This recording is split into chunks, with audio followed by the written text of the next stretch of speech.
Radio city podcast च्या पलीकडे RJ प्रसन्न सोबत. नमस्कार. च्या पलीकडे या पॉडकास्टमध्ये आज आपल्या सोबत आहेत अभिनेत्री मधुराणी गोखले प्रभुलकर.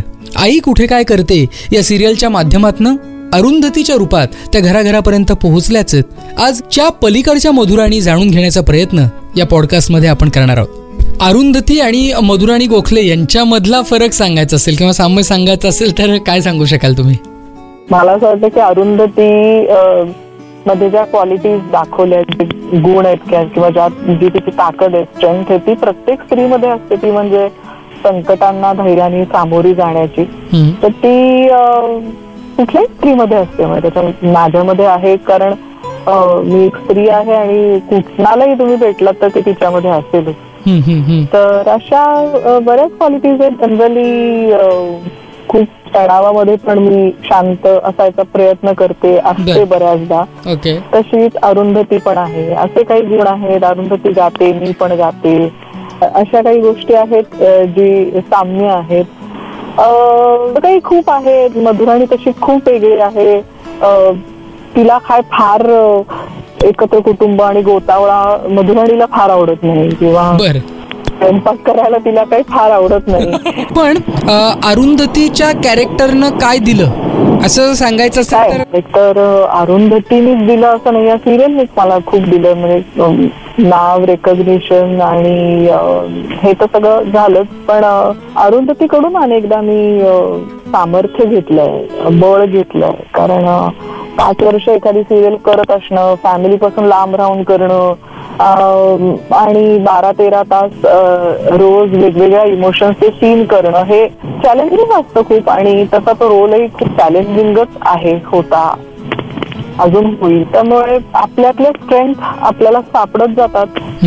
तसं अरुंधतीमुळे मला माझ्यातल्या अनेक गोष्टी एक पापुद्या काढल्यासारख्या स्वच्छपणे दिसायला लागल्या. बेस्ट टाइम जर तुमचा सांगायचा असेल, कामाच्या व्यतिरिक्त जर तुम्ही कुठे स्पेंड करत असाल तर तो नेमका कुठला असतो? अर्थात मुलीबरोबर, कारण तिलाच वेळ द्यायला मला कमी पडतो या सगळ्या धावपळीत. तर तिच्यासाठी अगदी छोट्या छोट्या गोष्टी करतानाही मला अतिशय आनंद होतो, वाटतो. म्हणजे तिच्याबरोबर गप्पा मारताना आम्ही एकत्र खूप चांगल्या फिल्म्स पाहतो, काही नाटकं एकत्र पाहतो, तो गप्पा मारतो. आम्हाला दोघींना खायची आवड आहे आणि वेगवेगळ्या ठिकाणी काय काय ट्राय करतो. तिला साधं स्विमिंगला घेऊन जाते, तिला काय काय करताना पाहते. हे सगळे माझ्या आनंदाचे क्षण असतात. क्या बात आहे. पण तिच्यासाठी मी पदार्थ बनवते, कधीतरी ती माझ्यासाठी पदार्थ बनवते. वा, बहुत बढिया. पण तिला अशी तक्रार नसेल तुमच्यासाठी, कारण तिला माहितीये की आई खूप काय करते. हो, तिला माहिती आहे. आणि दादा तिला त्याचा अभिमान वाटतो. आम्ही कुठेही फिरायला जातो तेव्हा येतात लोक, फोटो काढतात, तिच्याशी पण गप्पा मारतात आणि ते सगळं ती एन्जॉय करते. तिला कुठे असं वाटत नाही की म्हणजे असं बऱ्याचदा होतं की आम्ही दोघीच फिरत असतो, कुठेतरी बसलेलो असतो, अरे आता हे कोण आलं, आता हे का फोटो काढतात, मला आई बरोबर बोलाय, असं काही तिला वाटत नाही. तीच उलट कधी कधी तरी म्हणते की द्या माझ्याकडे कॅमेरा, मीच काढते तुमचा photo. She kind of enjoy घेते. बहुत बढिया, बहुत बढिया. पण आपला अभिनयाचा प्रवास जो आहे हा सुरू एकांकिकांपासूनच झाला का नेमका कसा? हो, शाळेपासून झाला ना. तर मला शाळेमध्ये असताना ओळख झाली माझी अभिनयाची आणि मला जाणवायला लागलं की मला हे करायला खूप मजा येते. आणि या कलेकडे आपण खूप जास्त, गाणं वगैरे पण मी लहानपणापासून गायची, कवितांमध्ये रमायचे, पण मला अभिनय जास्त आवडतोय हे मला शाळेतनच कळलं. कारण शाळेतल्या बाईंनी मला अभिवाचनामध्ये असेल किंवा नाटकामध्ये काम करण्याची संधी दिली आणि मग मी काही पुढे वर्कशॉप केली.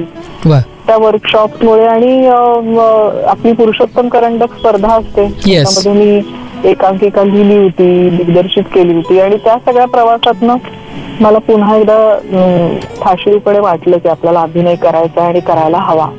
बरोबर. प्रत्येक माणसाचा, मग तो अभिनेता असो किंवा दुसऱ्या कुठल्या क्षेत्रातला असो, स्वतःबद्दलचा विचार काही ना काहीतरी असतो. मधुराणींच्या बाबतीमध्ये सांगायचं असेल तर कुठल्या गोष्टी चांगल्या आहेत आणि कुठल्या गोष्टी बदलल्या तर चालतील बुवा आणखीन? गेल्या 4-5 वर्षात धावपळ, दगदग खूप झाली आणि त्याच्यात मला सतत वाटत राहतं की आपण जरा एक्सरसाइजला कमी वेळ देतो आहोत.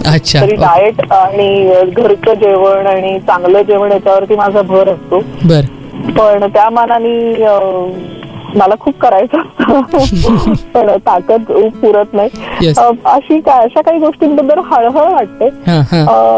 आणि वाचायला अजून मला वेळ काढायला हवाय. आता काढतच असते मी, पण तरी अजून पाहिजे असं वाटतं किंवा आहे त्या रुटीन मध्ये पण. आणि जेव्हा मला जाणवतं एखादी गोष्ट आपली काहीतरी गडबडते तर त्याच्यावर मी बऱ्यापैकी लवकर ऍक्शन घेते. की आता कधीतरी जाणवतं आपल्याला की अननेसेसरी इन्स्टा जास्त पाहिलं जात आहे, तर मी सरळ इन्स्टा किंवा सोशल मीडिया, माझ्या फेसबुक, इन्स्टा काही माझ्या फोनवर मी ठेवतच नाही, अनइन्स्टॉल केलेलं असतं. बर, म्हणजे हा जो माझ्याकडे नसतं. आणि मला जेव्हा काही पोस्ट करायचं असेल तेव्हा मग मी ते डाउनलोड करते. मग काही दिवस ते असतं आणि मग मला जाणवतं की आपल्याला त्याचं एक काय म्हणतात त्याला सवय होती. ऍडिक्शन हा शब्द खूप जरा पुढचा झाला. अच्छा. त्यामुळे आपल्याला जर दुसरं काही करायचं असेल तर त्याच्यामध्ये डिस्ट्रॅक्शन क्रिएट होतं. तर मी ते अनइन्स्टॉल करते. वर्क लाईफ बॅलन्स करायचा असेल तर त्याच्यामध्ये मनशांतीसाठी किंवा मनाची ताकद वाढवण्यासाठी आपण काहीतरी सातत्याने करत राहिलं पाहिजे. तर आपण सगळीकडे त्या वेळेला 100% देऊ शकू किंवा प्रेझेंट राहू शकू. सो मेडिटेशन हा भाग मी माझ्या आयुष्यात काहीही झालं तरी करते. दिवसातनं 2दा करते 20-20 मिनिटं. सो तिथे जाणवतं की हे आपल्यामध्ये कमी आहे किंवा हे करायला हवंय, तिथे मी ASAP ऍक्शन घेते. क्या बात आहे. मधुराणी गोखले या कला क्षेत्रामध्ये नसल्या असत्या तर आज काय करत असते नेमकं? कला क्षेत्रामध्ये असते तर मी कदाचित प्रोफेसर असते. बर, ओके. किंवा